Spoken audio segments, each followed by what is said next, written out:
तो आगे तुम लोग आगे तो चलो बात कर ही लेते हैं। आज का जो टॉपिक होने वाला है वो थोड़ा डिफरेंट होने वाला है। आज की जो वीडियो सेल्फ पॉजिटिविटी के ऊपर नहीं होने वाली। आज मैं थोड़ी इन्फॉर्मेशन बांटना चाहता हूँ।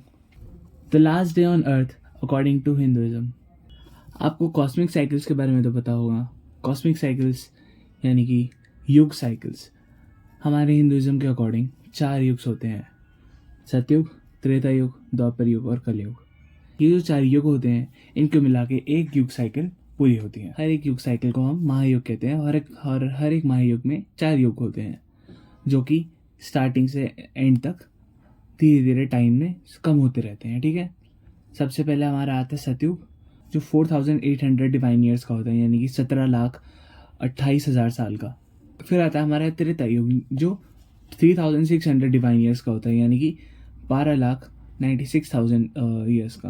उसके बाद आता है हमारा द्वापर युग जो 2400 डिवाइन ईयर्स का होता है, यानी कि 8,64,000 ईयर्स।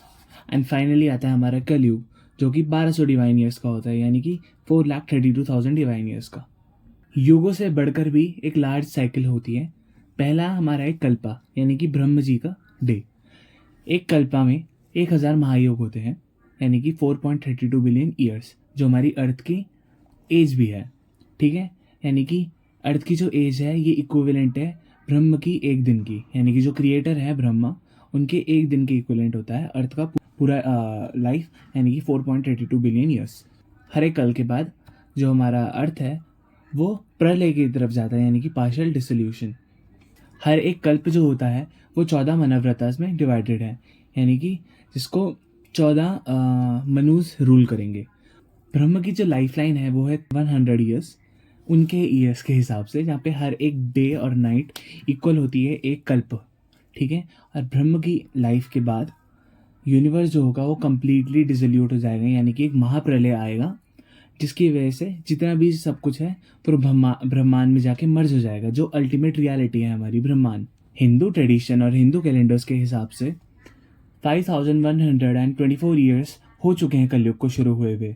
कलयुग हमारा 3102 BCE में स्टार्ट हुआ था, यानी कि अभी भी हम काफ़ी अर्ली स्टेजेस पे हैं कलयुग के।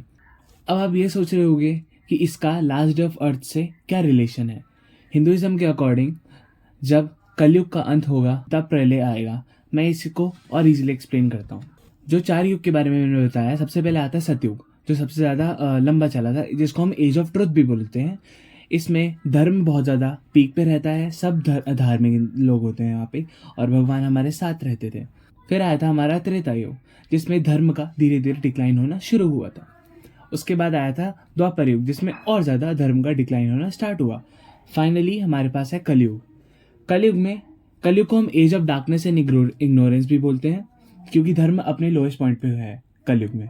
अभी तो फिर भी देखो आपको दिखता होगा इतने सारे धार्मिक लोग हैं अभी थैंकफुली। आगे जाके क्योंकि अभी हम अर्ली स्टेजेस पे हैं, आगे जाके ये चीज़ और ज़्यादा कम होने लगेगी। कलयुग के अंत में श्री विष्णु अपने 10वें अवतार में जन्म लेंगे, जिसको हम कल्कि अवतार के नाम से भी जानते हैं।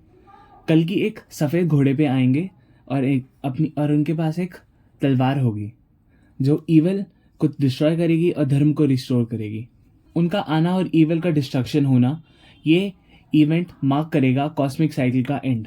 हमारी जो करंट कॉस्मिक साइकिल चल रही है उसका एंड मार्क करेगा, जिसके बाद प्रलय आएगा और न्यू सतयुग से शुरुआत होगी। प्रलय यानी कि कॉस्मिक डिसोल्यूशन। प्रलय के अराउंड फिजिकल वर्ल्ड जो है हमारा और हमारा जो यूनिवर्स है वो डिसॉल्व हो जाएगा और जितने भी बींग्स हैं वो सुप्रीम कॉन्शियस में जाकर रिटर्न हो जाएंगे। सुप्रीम कॉन्शियस क्या है? हमारी ब्रह्मांड।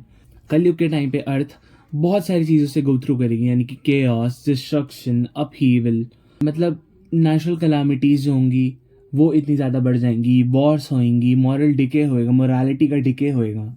अब देखो लास्ट डे आने से पहले भी कुछ इवेंट्स होंगे तो उनके बारे में भी हम थोड़ी बात कर लेते हैं। जैसे मैंने बताया कलयुग को हम age of darkness and ignorance भी बोलते हैं, क्योंकि इसका कैरेक्टराइजेशन ही ऐसा है। Greed, dishonesty and loss of morality, ये चीज़ें पीक पे रहेंगी अपने, यानी कि लालच, सच्चाई का साथ ना देना और अपनी मोरालिटीज़, अपनी ह्यूमैनिटी, अपने अंदर की इंसानियत को भूल जाना। लोग अपनी स्पिरिचुअल परस्यूट को, धर्म को भूलने लगेंगे और मटीरियलिज्म के पीछे भागेंगे, जैसे हमें आजकल भी देखने को मिलता है। लीडरशिप में करप्शन होगा और रूलर अपने सेल्फिश इंटरेस्ट के अकॉर्डिंग एक्ट करेंगे। ये सब कौन करवाएगा उनसे? कली। तभी इस युग को हम कलयुग के नाम से जाना जाता है, क्योंकि ये कली का युग है, यानी कि कली यानी कि डिसऑनेस्टी। भगवत पुराण जो है वो इन चीज़ों को इस वे में डिस्क्राइब करती है। Families will disintegrate and human relationships will be based on money and lust. Knowledge of dharma will vanish. Nature will become increasingly hostile with drought, famine, floods and earthquakes being the main things. And then finally क्या होगा? chaos के अंदर हमारा final डिसेंशन होगा। ठीक है, जैसे अर्थ का लास्ट डे अप्रोच होगा, ह्यूमैनिटी को क्या क्या चीज़ें फेस करने को मिलेंगी? एक ग्रेट वॉर जिसमें ब्लड शेड बहुत ज़्यादा होगा। ठीक है, नेचुरल डिजास्टर्स आने लगेंगे, डिमोनिक फोर्स यानी कि अधर्म वो डोमिनेट करने लगेगा दुनिया को और लोग क्रूअली एक्ट करेंगे।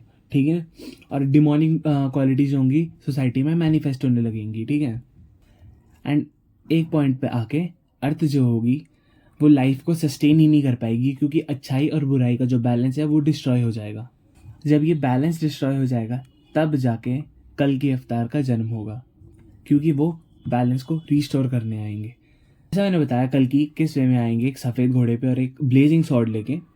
वो इविल फोर्स का नाश करेंगे, करप्ट लीडर्स का एनाहिलेशन करेंगे और दुनिया को बुराई से आधर्मिकता से छुटकारा दिलवाएंगे। उनका आना ये सिग्निफाई करता है कि कलयुग का डिस्ट्रक्शन हो रहा है और आगे जो सतयुग आने वाला है उसका प्रिपरेशन होना स्टार्ट हो चुका है।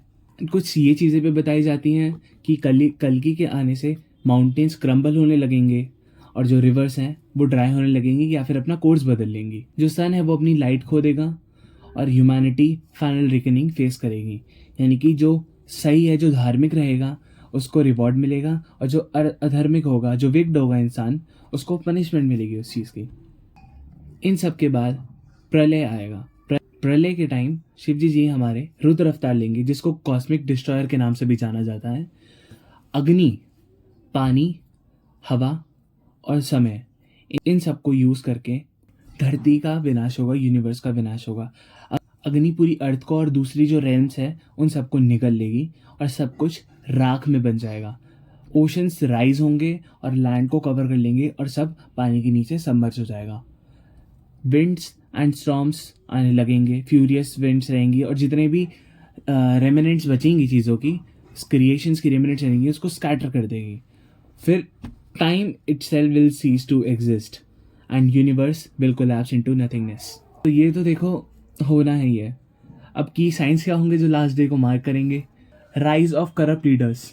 ठीक है, लोग ऐसे लीडर्स को फॉलो करेंगे जो आधर्मिकता की टुवर्ड्स लीड करेंगे। नेचर का डिस्ट्रक्शन होगा, ड्रॉट्स, फ्लड्स, अर्थक्वेक्स और काफ़ी सारे डिजास्टर्स प्लानट पे आएंगे। ह्यूमन वैल्यूज़ का ब्रेकडाउन होगा, सोसाइटी सच्चाई, फैमिली और नॉलेज के लिए रिस्पेक्ट खो देगी और सेलेस्टियल बॉडीज़ जो हमारी सन है, मून है, स्टार्स हैं, वो अपनी लाइट खो देंगे, जो सिम्बलाइज करता है end of the cosmic order. अब क्या होता है? एक साइकिल होती है, एक कॉस्मिक साइकिल होती है, क्रिएशन, प्रिजर्वेशन एंड डिस्ट्रक्शन। प्रलय यानी कि डिस्ट्रक्शन, उसके बाद दोबारा होगा क्रिएशन, जिसमें ब्रह्म, जिनको हम क्रिएटर के नाम से जानते हैं, वो दोबारा अपनी कॉस्मिक स्लम्बर से उठेंगे और एक न्यू यूनिवर्स को बनाएंगे। प्रिजर्वेशन, इसमें विष्णु जी जो मेंटेन करते हैं ऑर्डर ऑफ लाइफ, इस धरती को प्रिजर्व करना दोबारा से स्टार्ट कर देंगे। एंड देन दोबारा जब कलयुग आएगा, दोबारा शिवजी जी का रुद्र अवतार आएगा और वो दोबारा डिस्ट्रक्शन करेंगे। क्रिएशन के बाद सबसे पहला नया युग आएगा सतयुग, यानी कि द एज ऑफ ट्रुथ, जिसमें धर्म पीक पे रहेगा। ये मार्क करेगा restore of balance and rebirth of life in its purest form. अब आप लोग बोलोगे, लाइक काफ़ी लोग सोचेंगे कि ये देखो, ये तो डिस्ट्रक्शन हो रहा है तो गलत चीज़ है, बट इसका सिंबॉलिक और एक स्पिरिचुअल इंटरप्रिटेशन लेते हैं हम हिंदू थियोलॉजी के हिसाब से जो बताई जाती हैं, जिसमें हर एक एंडिंग से एक न्यू बिगिनिंग शुरू होती है और इंडिविजुअल्स अच्छी मोक्ष प्राप्त करने में, यानी कि लिबरेशन प्राप्त करने में ध्यान देते हैं, जो इस cycle of birth and death को एस्केप कर सकें। कर्मा और cycle of birth and death ये एक अलग टॉपिक है, इसके बारे में मैं बाद में बताऊंगा आपको। कॉस्मिक डिसोल्यूशन है, प्रलय है, वो एक रिमाइंडर की तरह सर्व करता है। वो लोगों को बताता है कि मटीरियलिज्म और लोग जो पैसे के पीछे भागते हैं, जो गाड़ियों के पीछे भागते हैं, देखो सबको चीज़ें पसंद होती है, मटेरियलिज्म करना सबको पसंद होता है। जो नई नई चीज़ों के पीछे भागते हैं, इन दी एंड कुछ नहीं बचना है, सब चीज़ दोबारा से everything will cease to exist after pralay. तो देखो ये था the last day on earth according to Hinduism. ये थोड़ा मैंने नया टॉपिक ट्राई करने की कोशिश करी है, थोड़ा एक्सपेरिमेंट करने की कोशिश करी है। आई होप आप लोगों को पसंद आए। मैंने थोड़ा सोचा इसके बारे में एंड चेंज करने की कोशिश करी। तो आई होप आप लोगों को पसंद आए वीडियो। अगर पसंद आए तो लाइक शेयर सब्सक्राइब करना ज़रूरी है, कर देना। तो आप लोगों से मैं नेक्स्ट वीडियो में मिलता हूँ। Thank you.